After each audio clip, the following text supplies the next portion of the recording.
Good afternoon. It's the House Appropriations Committee, Thursday, March 19th, 2026. We are back again, and we're going to talk about the miscellaneous education bill, H 931. We have Beth St. James from Legislative Council here, and I think Ezra from Joint Fiscal Office. So I don't even really know what this is about. So educate us, please. Thank you, Beth St. James, Office of Legislative Counsel, and I do apologize. I have to duck right out at 4. So we'll listen and then we'll ask questions near the end. Okay, but my internet is telling me, it's either telling me that I'm unstable or the internet is unstable. You want to vote? Yeah. Maybe you need a cookie. You're fine. So I'm trying to log on to Zoom. Bear with me.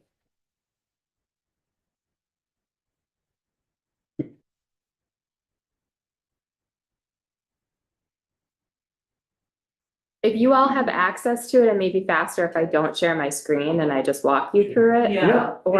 We have it. Okay. We have introduced by House Ed and Committee on Ways and Means report. Is there a fiscal note that we should also have? Is there an actual fiscal note? Yes. Oh, it's okay. The number? 931. Okay. So, yeah, Beth, why don't you start? Okay, although now I'm in, so. Okay, so 931 as introduced. I think the reader assistance headings are your most helpful orientation in this bill. The first reader assistance heading on page 2, line 3 for section 1, approved independent school moratoriums. In the budget in 2023, you all created a moratorium on the approval of initial applications for approved independent schools. Sometimes you hear folks say no new independent schools, but the language actually says approval of an initial application. That's why we're here today. Subsection B you added last year related to whether an initial application was required for tax status conversion from nonprofit to for-profit. And subsection C on line 16 on page 2 is what we what the bill adds, and that is an exception to the moratorium for therapeutic approved independent schools that are undergoing a change of ownership. And because of that change of ownership, the state board is requiring an initial application. But the therapeutic approved independent school is going to maintain itself as a therapeutic approved independent school. And so subsection C is an exception to the moratorium saying if you are in a therapeutic approved independent school, you're going through a change of ownership, you intend to remain a therapeutic approved independent school after the change of ownership, then the moratorium doesn't apply to you, and the state board and the secretary are required to process your initial application according to the law, which means they have to jump through all the hoops they'd have to jump through. It's not an automatic that their application would be approved. It just means it gets you in the door. Right now, the moratorium prevents you from getting in the door. This lets you in the door for the application to be processed. Definition of the therapeutic. Yes, we have that in state law. And I can actually share my screen any moment.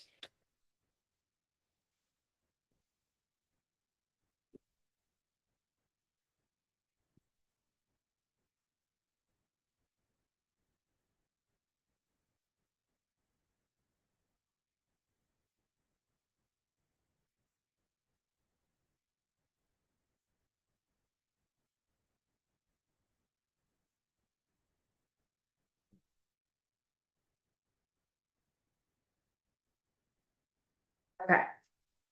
So approved, therapeutic approved independent schools defined in 16 VSA 828 subsection D.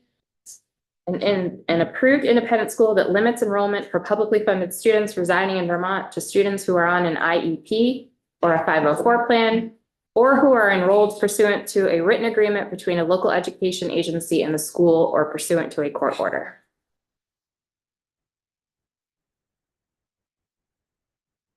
And we have this. Yes. There's a lot of them. Don't know if I would care. I don't know. So this exception in the moratorium just gets you in the door to have an initial application process. Doesn't guarantee that it would be approved. And it does require that the therapeutic approved independent school needs to maintain itself as a therapeutic approved independent school. Okay. So just to be clear, this remains moratorium in creating new ones, Correct. but that if there is an existing one that is being sold, because that's how that works, it's not, it doesn't belong to a town or anything or a community, so it's owned by a corporate, an educational corporation. And when that corporation wants to sell, buyer has to be able to purchase it and then promise that it's going to remain a therapeutic school, but it still has to apply for its own permit or application to be that school. This language does nothing to affect the private transaction. I just want to be clear. Yeah. This doesn't affect the private transaction at all. It's just it's the rules, the board's rules for approval of applications don't have anything specifically in them that says if you change ownership or if you're a new LLC, that triggers a new initial application. But I believe the rules have been interpreted that way. And so if you're changing ownership and you're a therapeutic approved independent school and the board says you need to submit an initial application, and after you change ownership, you intend to stay a therapeutic approved independent school, then the board has to process your application. Okay. Okay. Section 2, we're gonna skip through this real quickly. This is Vermont. Section 2 is the Interstate Compact for Education. This is Vermont joining the Interstate Compact for Education. Vermont was a member until the early 90s. We withdrew from the compact. We have not been a member since it's early to mid 90s. But you have been paying dues to the compact on and off throughout the years. And you have been appointing commission members to the compact on and off throughout the years. So this is codifying you rejoining the compact. Okay. Okay. Things you didn't know. Quick question, Wayne. Any knowledge of why they put compact in the first place? I don't know. There is a None of us fee. was here then, and Alice. Alice was. Oh, There is a fee. Ezra will go over that in his fiscal note, or dues, if you will. You've been paying them on and off anyway. And I think Vermont was maybe one of 2 states that was not a member or is not a member currently. Essentially joining the compact gives you privilege to sit at the table for all of the decisions the compact makes. And primarily this is a research vessel for you all, where you can get information, you already are having these folks testify in your committees right now. But this would give you a seat at the table to participate in the compact activities in an official capacity. So then we're gonna skip all the way. A lot of pages for that. Yep. We're gonna skip all the way to section 3, which is on page 15, line 9. The section's on line 10. The reader assistance heading is on line 9, cooperative educational service areas. You all created boards of cooperative education service areas just a few years ago, I believe in 2024. All section 3 does, and several sections after it, is change the name of Board of Cooperative Education Services to Cooperative Educational Service Areas. There are no substantive changes. It is just a name change. And Yes, I was thinking you would get to that. Ways and Means, in their committee amendment, has removed all of these sections because these sections are going to now travel in a different bill that House Education is working on. So if you see the House Ways and Means bill, it says delete, delete, delete in sections 3 to 12. So I don't think we need to go over 3 to 12 because goodness knows what they're going to look like when they're in the education bill. Perfect. Okay.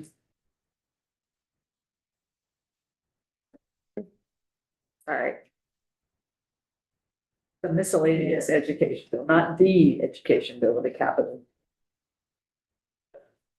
We're going to jump to page 33, line 12 and 13, section 13. Your reader assistance heading here is class size minimums. You all in Act 73 last year established class size minimums. You did that by amending your education quality standards statute. Failure to comply with education quality standards includes failure to comply with class size minimums, and there are consequences for that. You've also asked the State Board of Education in Act 73 to update the education quality standards rules that go along with the statute to reflect class size minimums. The rules have not been developed yet. Class size minimums take effect on July 1, 2026. There has been concern from the field on not having enough direction to know whether they are in compliance with class size minimums prior to the rules being adopted.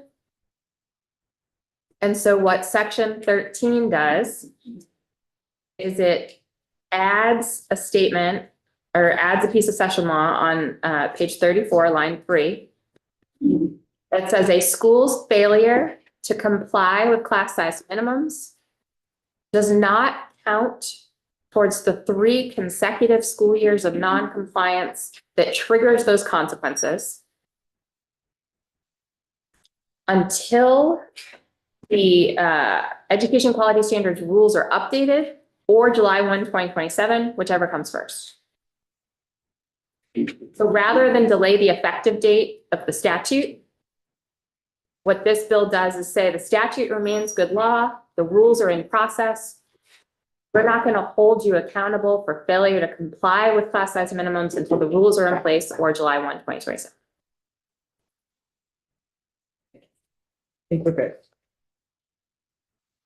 Section 14, background checks, page 34, lines 11 and 12. This section requires the Agency of Education to request criminal record information for a person the secretary is prepared to recommend for any full-time, part-time, or temporary employment or contractual relationship with the agency if such person will have or has the potential to have unsupervised contacts with the student. The rest of the section is the process for that records check and all of the information that needs to be exchanged between the agency and the applicant. So the agency has to sign a user agreement with VCIC, the Vermont Crime Information Center. And then they make a request for any of these applicants to VCIC for a background check. The language that passed out of House Ed had the applicant paying the fee associated with the background check. Ways and Means has changed that. Let me see if I can pull up their amendment quickly.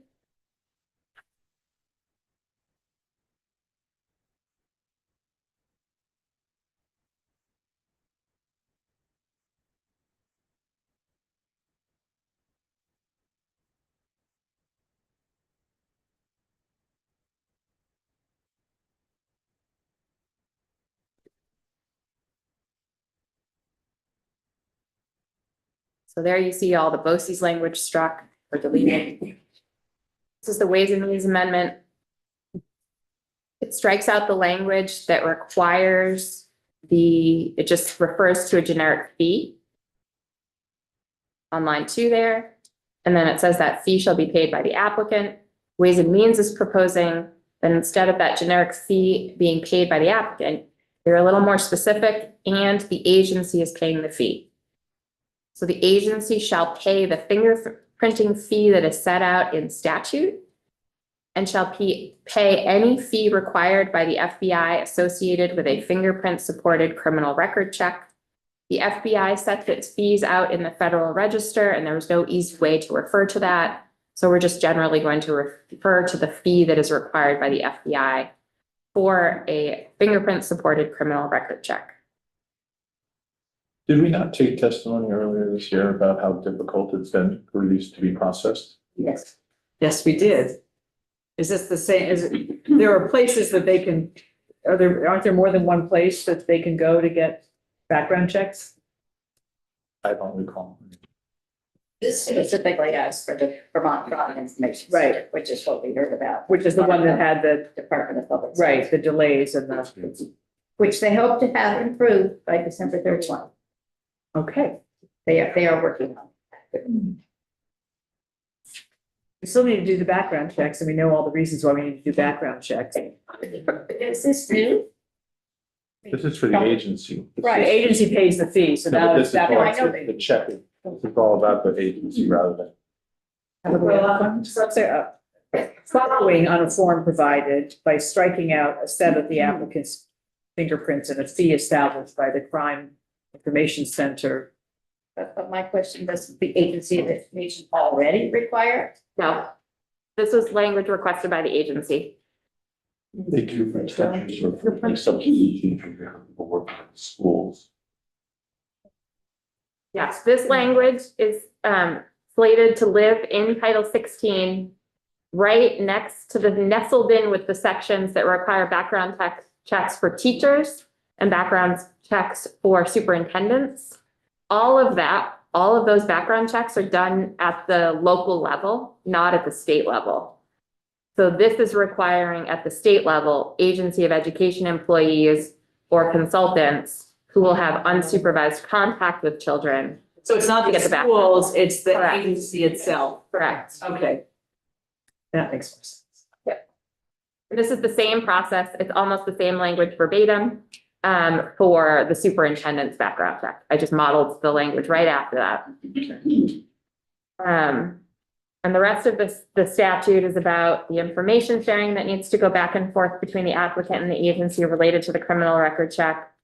The maintenance of the records, the right to challenge the accuracy of the record. It requires the secretary to request and obtain information from the Child Protection Registry as well for any applicant whom a criminal record check is required.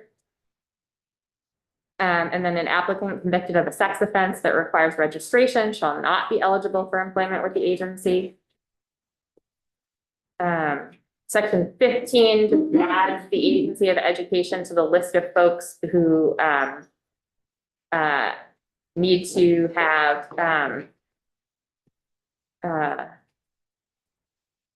who need to maintain those criminal records. And then the effective date for everything that we've just walked through would be July 1, 2026.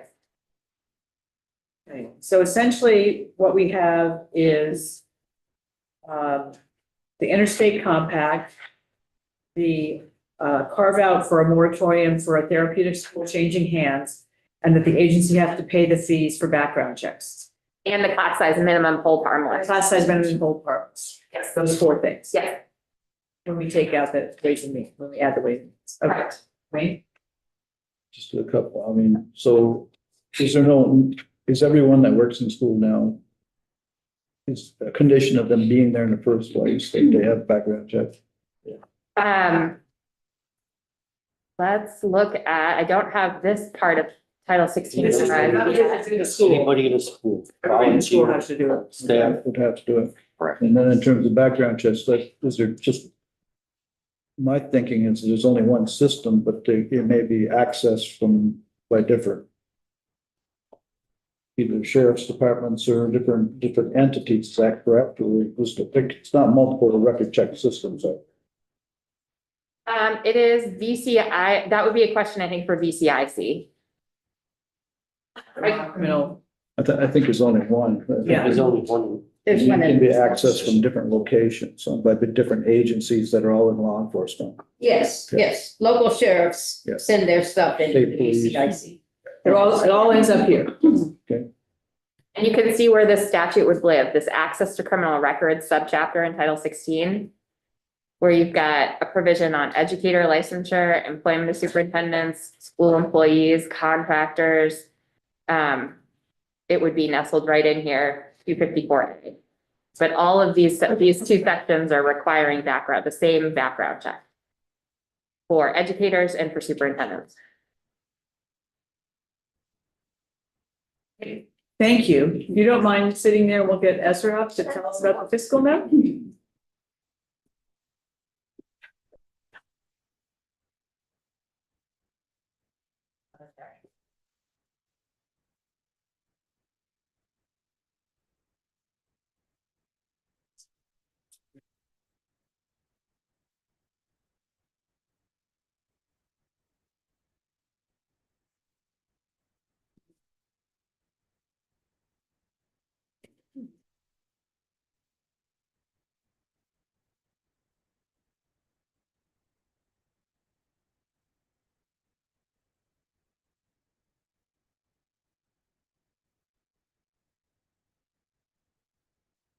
All right, for the record, Ezra Holden, Joint Fiscal Office. Beth has already given you a great walkthrough of the bill, so I'll just go ahead and focus on the fiscal impacts for you. There are essentially two changes here that have a fiscal impact. So the first one is that, as Beth mentioned, this would codify Vermont's entry into the Interstate Compact for Education, otherwise known as the Education Commission of the States, or for the states.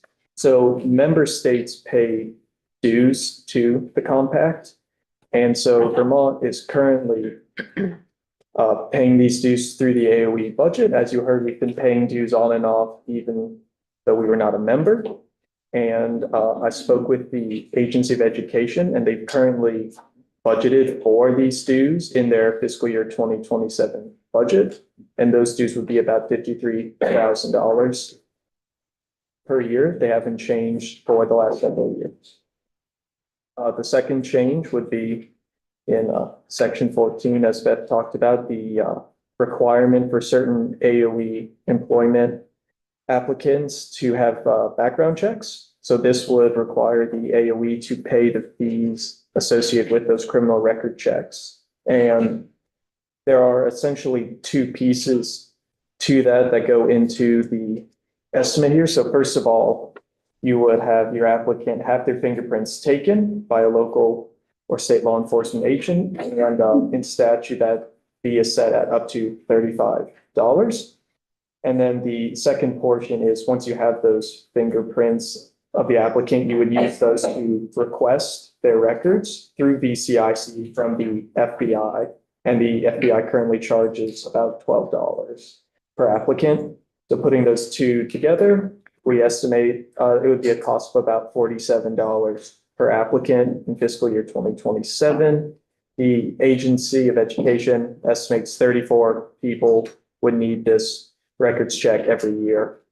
And so the estimate is about $1,600 in fiscal year 2027 through the Agency of Education, which we consider de minimis. Yes, they can absorb it in their budget.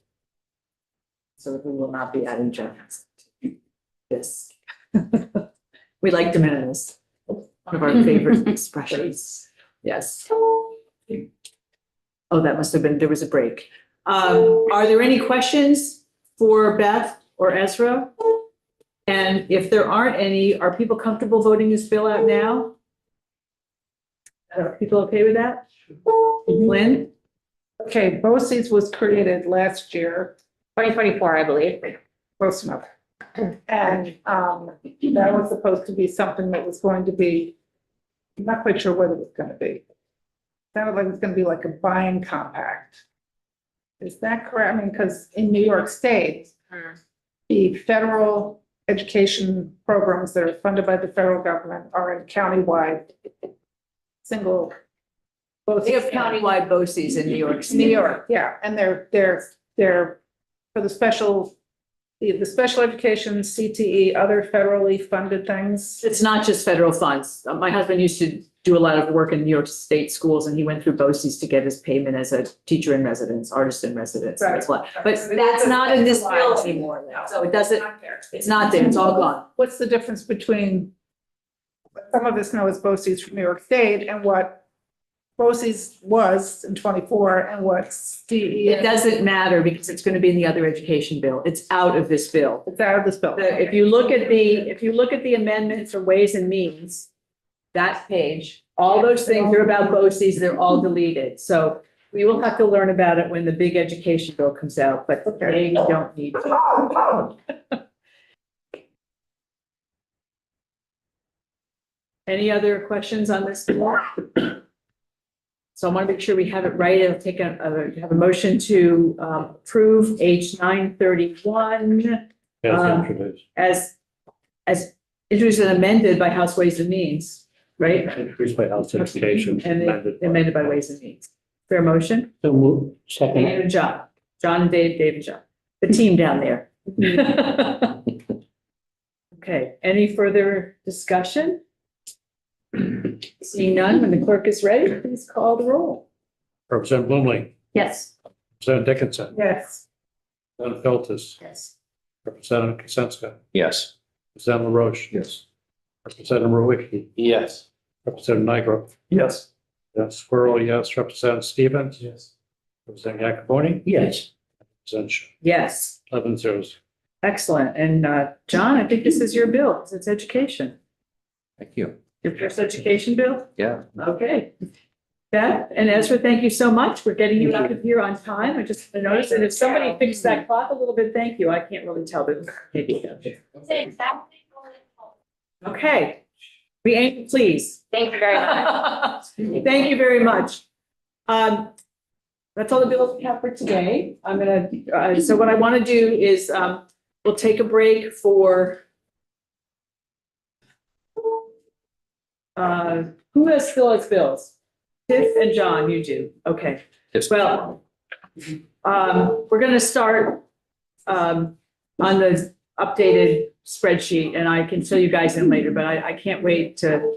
But there's a couple of things that are changed, but I'll just fill you in on it later. So let's take a break for 10 minutes to get ourselves organized.